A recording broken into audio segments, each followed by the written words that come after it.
আমার আজকের রেসিপি গলদা চিংড়ির মালাইকারি। আর এই মালাইকারিটা নারিকেলের দুধ দিয়ে করব, কোনো পানি ব্যবহার করব না। পুরো রান্নাটা নারিকেলের দুধ দিয়েই করতে হবে। তো বাগদা চিংড়ির মালাইকারিও আমার পেজে আছে, আপনারা চাইলে দেখে নিতে পারেন।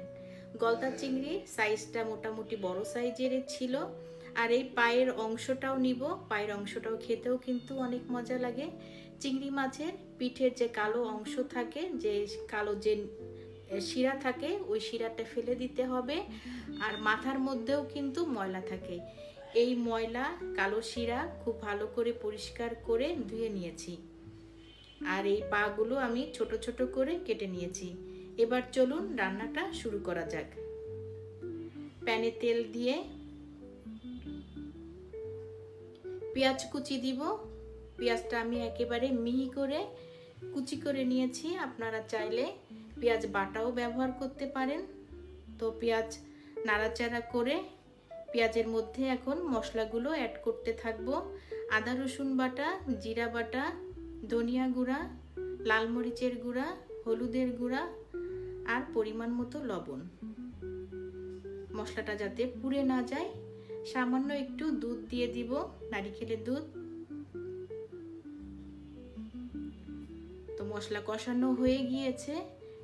এখন আরো একটু নারিকেলের দুধ দিয়ে আর যে চিংড়ি মাছ আমি পরিষ্কার করে রেখেছিলাম, ওই চিংড়ি মাছ এই মশলার মধ্যে দিয়ে দিব।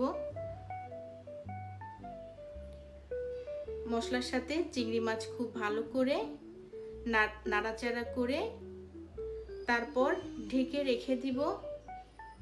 চুলার আঁচ মিডিয়ামে রেখে ঢেকে রাখবো। তো মাছটা ভালো করে কষানোর জন্য।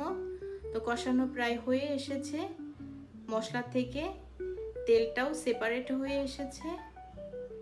এখন মাছ খুব ভালো করে সেদ্ধ হওয়ার জন্য আর একটু নারিকেলের দুধ দিয়ে দিব।